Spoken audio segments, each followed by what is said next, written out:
and welcome to Read It with Whiskey, the place to be if you are a sci-fi or fantasy reader. My name is Laura and I am your host. I am a reader, writer, and whiskey drinker, here to share with you some amazing self-published authors within the sci-fi and fantasy genres. On today's episode, we're talking with Tenaya M.K.D. Tenaya is a lifelong book addict and a lover of magic and superpowers. Her hobbies include playing with her beautiful son, drinking coffee that's gone cold and calling it iced, collecting notebooks she deems too pretty to actually write in, and eating the delicious plant-based food her husband cooks when he isn't making music. Tenaya hopes that by pursuing this career of her dreams, she can show her son, and anyone else who's watching, that where there is a will, there really is a way. It's not just a saying. Tenaya and I had so much fun talking today, and we are talking all about new identity. I can't wait to dive in, but first, let's hear about new identity. There can be power in forgetting. Each day, a woman wakes up in an unfamiliar place and an unfamiliar body. With her memory wiped, she's left with nothing but questions and the determination to keep herself together long enough to answer them.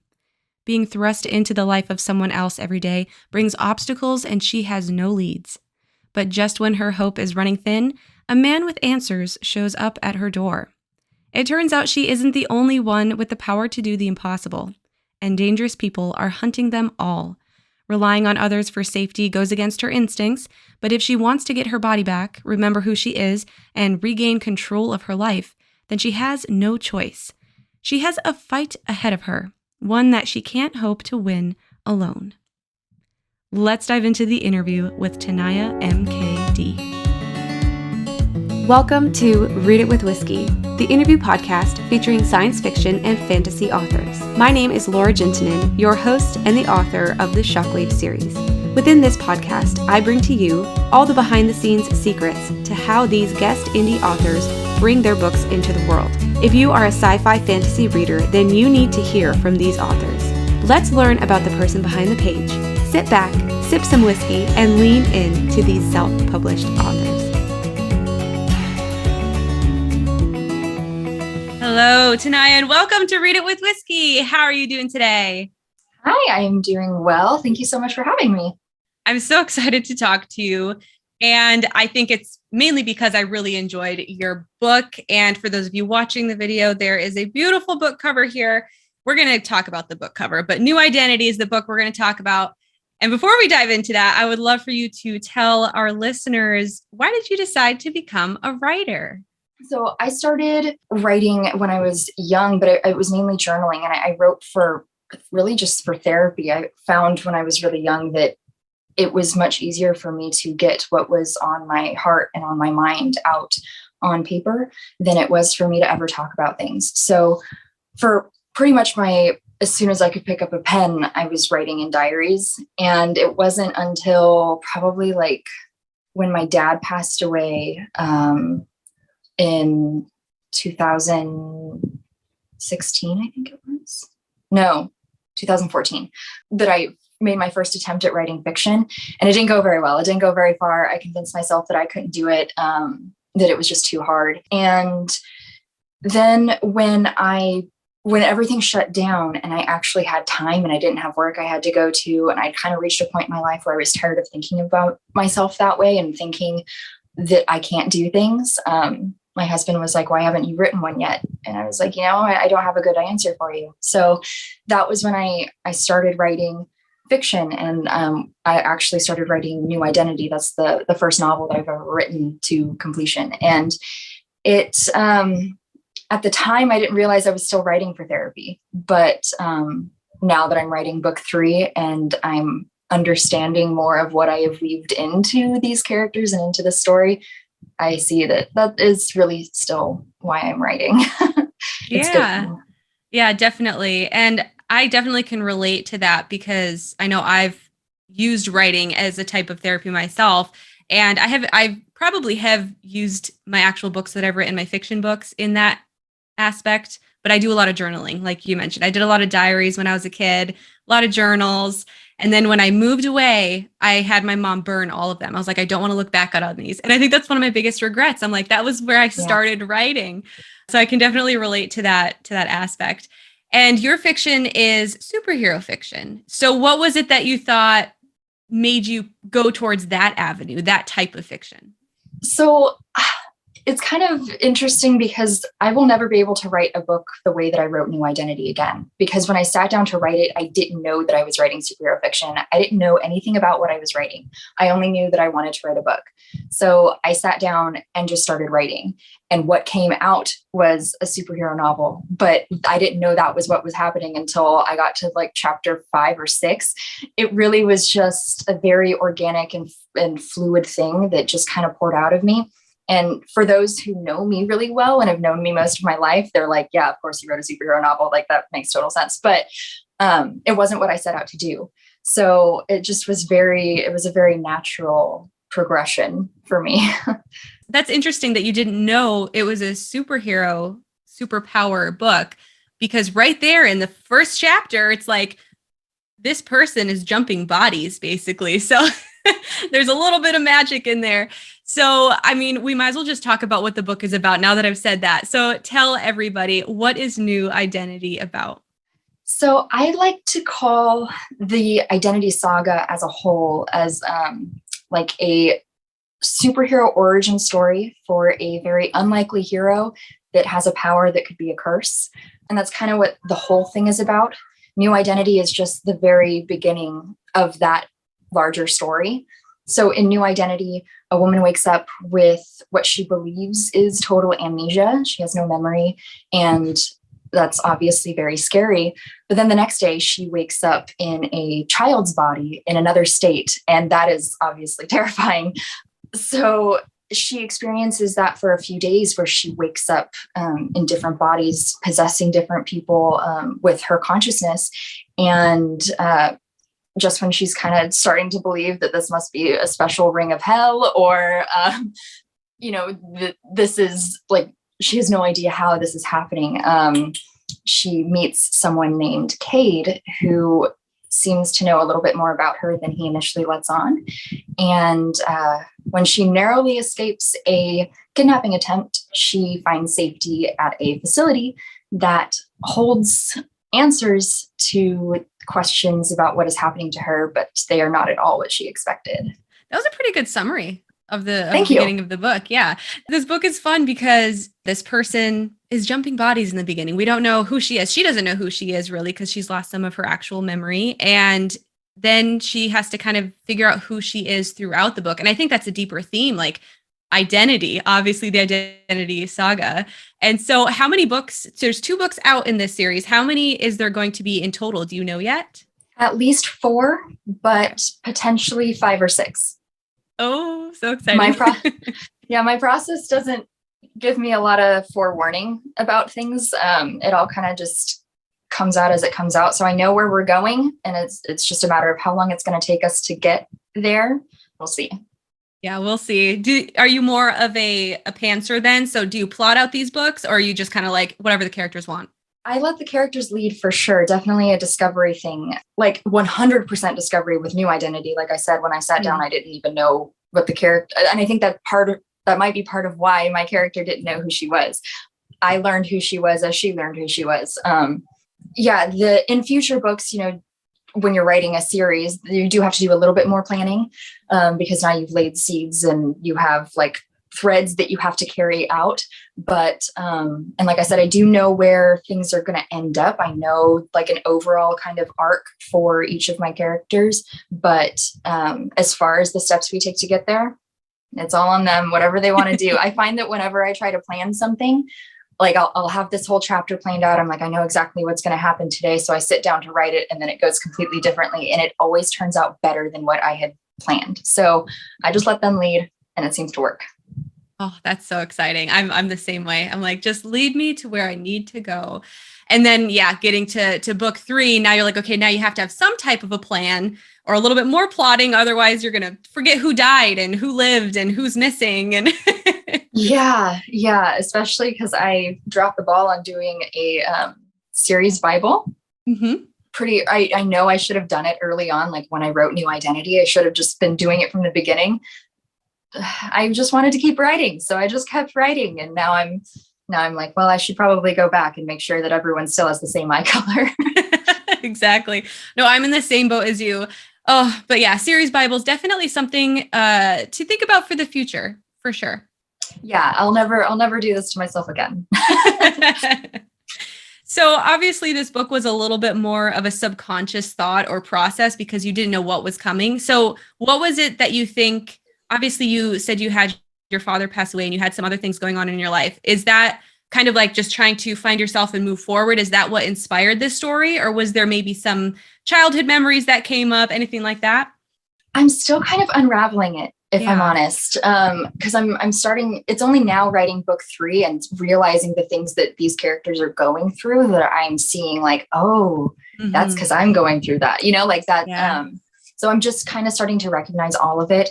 But as far as like the superhero thing, my dad is really who inspired me to love sci-fi and superheroes and really just even fantasy in general from a very young age, because that's what he loved. And I wanted to be just like him. So yeah, he's definitely, that inspiration is what led to, I think, the overall type of story that I wrote. And all of the little nuanced things are kind of I'm learning what they mean as I get through them. But those are a lot more about just my feelings and thoughts about humanity and dealing with the whole world wrapped into these characters' lives. That's beautiful. Thinking about this book, I mean, it's superhero. So everybody loves a good superhero story. But who specifically should be the person to pick up this book? Like, who should read this book right now? Ooh. I have gone back and forth many times about whether or not this is for a younger audience or adult audience. I think that this is one of those books that kind of just really fits in the middle of the road that would technically be like maybe new adult. I think that really anyone from ages 16 to 40 or beyond really could enjoy this story. It's not quite coming of age, because these characters are older and most of them know themselves, but Nova is really just learning who she is. So I think that there's something to relate to for everyone. I think anyone that likes action, that likes struggles with morality, good and evil, anyone that likes really just digging into how humanity leads us, how our humanity leads us through traumatic situations, or how people deal with extraordinary circumstances, and really dig into that human element. I think a lot of people would like this book, but of course I know in marketing, they're specifically like, no, pick someone. And I'm like, well, that's hard. I think a lot of people would like it. Yeah. And I think depending where you are in life, you'll be able to latch onto the things that you need within the story, because there is the basic level superhero story. Like, okay, these people have powers, let's fight the bad guys. But then there's also the personal relationships and the growth throughout the book. And so I think depending on your age, you're really going to get different things from the story itself. And like just thinking about like emotional roller coasters that people go through with books, like there's going to be parts where you laugh and where you cry and where you smile and maybe feel uncomfortable. And there's going to be that not quite black and white, but it's like that gray zone where you're like, I don't know if that's actually a good thing or a bad thing. And I think, yeah, it kind of wraps up everything in between. How about you? What emotions do you think people go through when they read this book? It's funny because I didn't necessarily mean for it to be humorous ever. Nova's voice is just so strong and kind of sarcastic. And I didn't know that it was anything that I was capable of writing, but I've actually had a lot of people say that it's funny and that she's so funny. And I'm like, well, good. I'm not funny. I don't know how she made it, but I've heard that plenty of people laugh. But yeah, I do hope that it does make people feel something. And, this is really just the tip of the iceberg for the overall story. So I think that those feelings of understanding of the greater like human struggles within these characters really comes in book 2 and book 3. But I do hope that people feel the humanity within the extraordinary when they're reading this. And I don't know, whatever emotion that brings up for the individual. The humanity. I like that. Very cool. So let's dive a little bit into the characters. We're not going to go through all the characters, but we have our main character, Nova. She's the one who wakes up and she's like, I'm in a random woman's body. Now I'm in a child's body. Now I'm in a man's body. First of all, if I woke up and I was in a man's body, I would just be like, nope, going back to bed. Like, not happening. That I loved that chapter. It was so good. That's where I laughed quite a bit because I was like, yeah, that would be struggle. But yeah, so tell us a little bit about Nova and her power that she is finding out she has. Ooh, yeah. So Nova has a possession ability. So she has no control over it. Whenever she goes to sleep and is unconscious, her consciousness transfers bodies. So this has led to her no longer having her original body and not knowing what happened to it. But yeah, so she has no control over, in this book, she has no control over how it happens, or where she ends up. So it's something that on one hand is kind of cool if she could control it maybe, but it comes with a lot of like moral dilemmas because she's possessing someone else's body. She's taking over their consciousness. They have no control over themselves when she's in them. She doesn't know if she hurts them when she does this. And of course, her lack of control when she has to go through this. She has so little control over her life. So that's a kind of reoccurring theme as well. Yeah, it's a power, but it comes with a lot of issues. Yeah, definitely with weight. It's almost like a curse. And then, yeah, we go through the story and growth and all the stuff happens. But when I was reading it, especially at the very beginning, it was really ironic because I read M.K. Williams' The Infinite Infinite right before I read your book. And that book starts out with her main character waking up and she's like, I don't know where I am right now. Like, I think I recognize where I am, but I'm not sure. And so the fact that her book and your book started in such a similar way was just like so many parallels. Her book is about multi-dimensions. And so she was actually in an alternate dimension than her own. So different situation completely. Very good book. Her episodes was the one that came out right before yours. But that book was a lot of those vibes came in when I started reading New Identity, but also The Host by Stephanie Meyer. I don't know if you've read The Host. It's one of my favorites. Yeah. That book definitely gave me vibes because obviously they have a person or a being within the mind and it's taking over the body. And so that element kind of was brought forth. So I just wanted to put that out there. Those kind of books definitely came to light while I was reading. I absolutely love that book. It is one of my favorites. I absolutely love that book. I think it's one of Stephanie Meyer's best. Mm-hmm, definitely. I read it before I ever even heard of Twilight. And so when I then heard of Twilight, I was like, well, I love The Host. I got to read Twilight. And then Twilight blew up and nobody talked about The Host. And I was like, this one was way better, you guys. Yeah. I mean, I was the opposite. I read Twilight like 6 times before I even knew The Host was out. But I was like, oh, this is much better. Yeah, it was really good. Well, anyway, so yeah, I definitely got those types of vibes when I was reading your book. And so it was kind of like nostalgic for me to go back to The Host, and I'll have to go back and read that now. But anyway, back to the characters. So I don't want to dive into each and every individual character because there's a load of characters that you've piled in here. And it makes sense because there's going to be at least 4, maybe 5 or 6 books. Got to have a wide range of characters. So instead of diving into each of the characters, let's dive more into the superpowers that we find within the book. So let's talk about that a little bit. What superpowers do we see?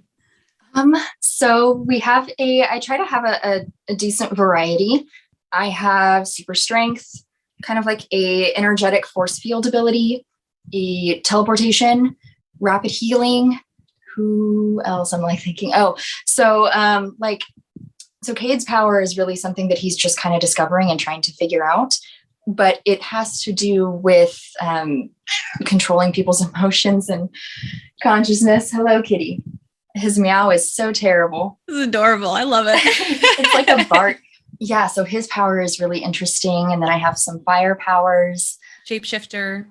Yes, shapeshifter. Thank you. Yeah, with such a large cast of characters, which just felt really natural for the type of world that I wanted to create. Mm-hmm. That's something that not everyone loves. Is my big cast, and especially because it's hard to give everyone the screen time that you need to really develop them in a first book. But it felt like that was the only way to tell this story just right. If you can believe it, there was actually one more. Wow. Who had an invisibility power, but she died in draft 3. Oh, Didn't die. She popped out she of was existence cut. in draft She was 3. cut Yeah. in draft 3. Yep. Oh, Yeah. it happens. It happens. Yeah. But she, yeah, so I might use invisibility later on. But Bring yeah, her I back. tried to have a variety of characters with different abilities. Yeah, kind of like X-Men vibes, where there's a bunch of different people with a bunch of different powers. And hey, if X-Men can do it, then so can you. Bring on all the powers. Thank you. Yeah, I love X-Men is a huge inspiration for me. I absolutely love X-Men. So exciting. And yeah, I love stories with superpowers and different abilities. And it makes me think about what superpower would I want to be able to just have in my own personal life. So I'm going to ask you that question. What superpower do you wish you had? That is so tough. Because there's like 12 that I would like. I think maybe, oh gosh, teleportation would be really handy. That's what I was going to say. Yeah, teleportation, I think, especially if we could like really harness it and get really good at using it.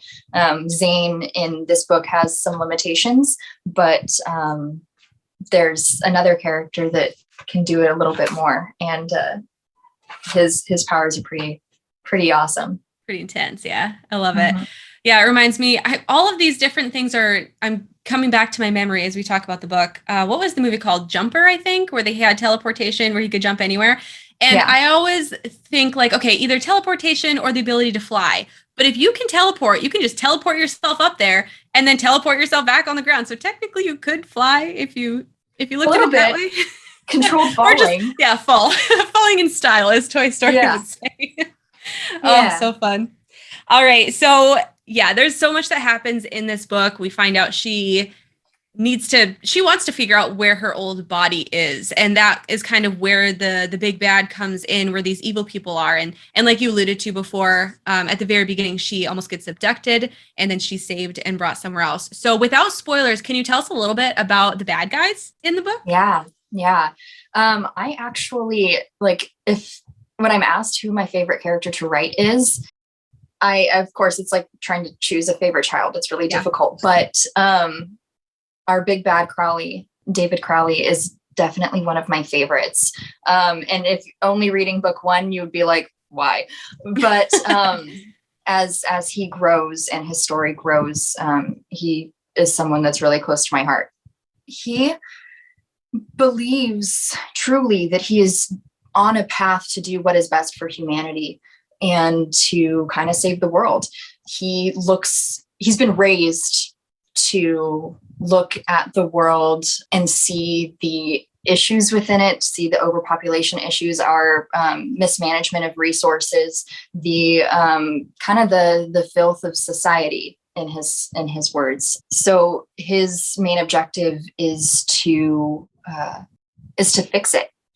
And he thinks that he is the perfect person to do it. He thinks that he is the only one with the education and the resources to make it happen. And so he's taken that responsibility on himself to make the world a better place. So Nova plays into it because he believes that he needs to. There's a lot of reasons that I guess I shouldn't go 100% into, but he believes that he needs certain abilities in order to fulfill this duty.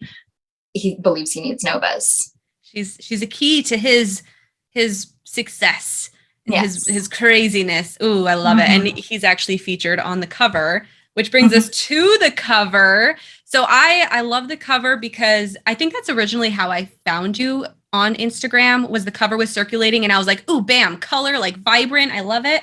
And then even book 2, book 2's on the back. So those of you viewing, it's very tiny. You can go look it up.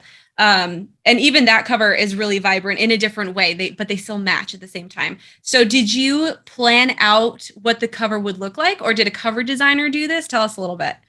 I worked with the most patient and wonderful cover designer because I was like, this is my first time doing this. So how should I, do you want me to give you a lot of direction, or should I just kind of let you go with it? And she was like, some people give me a lot of direction. Other people just kind of let me wing it. And I was like, okay, so I want this, this, and this. So yeah, it really what it was is I want my covers to portray a piece of the story. So that Gwen isn't in the crystal, isn't in that final scene where Nova and Crowley match up, but I wanted that to depict the kind of the climax of the story. And then for book 2, it's the same, that the setting and everything of the cover art depicts the climax of the story. So I don't ever get the cover designed until I am done with the first draft and I know where that's going to take place. And then as far as the vibrancy, that was something that was really important to me because that's what catches my eye in a cover. I love the vibrant colors. And then if you're familiar with Gwen, anyone who reads the first book, you'll understand that it has to be vibrant. Yes, it has to be vibrant. Ooh, we're just going to leave it at that. I love it. All right, so let's dive into a few questions about you as a reader. So as writers, we all read at least a little bit. So what is your favorite genre to read? Definitely sci-fi fantasy. I kind of lean a little bit more fantasy lately. I am absolutely loving the Throne of Glass series right now. So I read a lot of like upper YA fantasy, but I love sci-fi elements thrown in there. Yeah. Do you think you would ever write fantasy or are you going to stay in sci-fi? Yes. I'm definitely going to be writing fantasy in the future. I actually have a few of my next ideas lined up, maybe something a little bit witchy. Ooh, fun. I like it. Yeah. So science fiction, fantasy, you like to read those. And how many books would you say you read in 2021 if you had to guess? Ooh, 2021 wasn't a great reading year for me. Well, you were writing and editing and publishing. Yeah, exactly. So I will never do that to myself again. I think 2021 will be the only year that I ever publish 2 books in a year because unfortunately, I'm not just a writer. I also have my toddler and my husband, and I do work part-time as a beer tender in a local restaurant. So I don't have 100% of my life to commit to writing. And during 2021, I would stay up until 4 or 5 o'clock in the morning working, and then I would get up at 8 to be up with my son. So I burnt out. And as much as I loved it and I was so invested, and that I wanted to be doing that, but I have to understand my energy levels going forward. So I didn't read a lot. I worked a lot and I loved it, but I pushed myself too hard. So in 2022, though, I've already read 15 books. So there you go. This is a much better year. I'm managing my energy a lot better, and I'm recognizing how reading fills my creative well and makes me a better writer. So I've learned a lot actually through reading this year. Yeah, finding that healthy balance. I'm all about the balance. And yeah, I don't have any kids, so I don't know how you do it. I don't know how all of you mothers who are listening to the show even, how you can handle it all. Props to you guys. All right, so you kind of alluded to it, but I want to ask, what are some projects that are coming up besides books 3, 4, maybe 5 or 6 within this series? What are some other projects you have going on? So I think that I will definitely carry out the rest of this series before I jump into anything else. But I have some ideas, and I don't really want to. I don't know. So you don't have to tell us. It's okay. No, I want to is the thing. I'm like, let me talk about it. So what I want to kind of do is do something. Not quite a spinoff. It won't be something that you have to have read the Identity Saga to read the next books, but it'll be one of those things where if you have read both, you'll go, ooh, that's when that happened and that, So, cool. But very different at the same time. I'm imagining a very different setting and like in a fantasy world and a witchy sort of elemental magic kind of story. And I have no idea where that will take me. I've only written the first chapter, like kind of almost more of a prologue of that, but I know who the main character is or main characters are. And some of my readers have met them. Ooh. And so that I'm really excited about that one.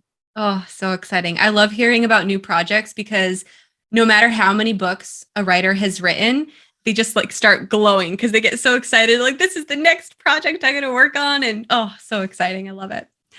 All right. Well, this is Read It with Whiskey, and it wouldn't be Read It with Whiskey without talking a little bit about whiskey. So, what's your favorite whiskey to drink? I am 100% a whiskey drinker. If I'm going to have, I guess I have wine more often, but I do love my whiskey. I've only had my favorite once. Well, one bottle of it, because it's kind of harder to come by, but I had to write down the name. It's Ravenswood Rye Whiskey from Journeyman Distillery. It's an organic whiskey that's made, I can't remember the entire story now. It was introduced to me when me and my husband went to Sidecar in San Luis Obispo. It's like a craft cocktail lounge. And we were going there around our wedding, and the owner was there talking to us and giving us samples of stuff and just being super kind. And he gave us a sample of this. And I think the story is something with, they use like a local water source that is like considered to be really clean for a certain reason that I can't remember now, but this was years ago. But yeah, it's an organic whiskey that's just the spice and it's so good. I love rye. So that one would be my favorite. I love it. Oh, so exciting. All right, Tenaya, where can people find you and find your books and follow along with your author journey? I am on Instagram at Tenaya M.K.D. I have my website, TenayaM.KD.com, where you can sign up for my newsletter and get personal and more in-depth updates about my process once a month. And my books are available pretty much everywhere, like Amazon, Barnes & Noble, Google Play, and all that.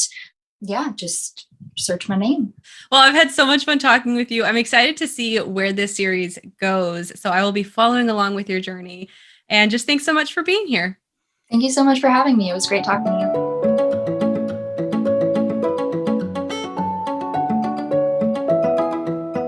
Talking with Tenaya was such a treat, and I did want to give you guys a few updates since recording the interview, actually. So New Identity is the first book in her series, and she actually just republished it with a few different revisions. So if you have read the book a while back, you can get the updated version. Just that quick little update for you. Powered Identity is also out right now, so definitely go and dive into that book. And her website actually has signed paperbacks, signed book plates, character art, and stickers. So you definitely want to go and check out her website to make sure that you can take advantage of all the different things she has around the New Identity series. All right, so next week, we're going to be talking about mermaids, actually sirens. And there is a difference between mermaids and sirens. All right, so not many people know, but we talk about it. We are going to talk with Naomi Kelly all about her book, Meraki, A Siren Story. It is a really fun, action-packed interview, and it's also really fun to listen to her because she's from Dublin, Ireland. So we're going to talk with her next time. I don't want you guys to miss it. I'll talk to you then. You've been listening to an episode of Read It with Whiskey. I am your host, Laura Juntunen, and I just wanted to personally hop in and say thank you so much for listening. Your support of the podcast means so much to me, and I would really appreciate it if you could go onto your favorite podcast platform and rate and review the show. By rating the show, you're going to help more people find the podcast so then we can grow.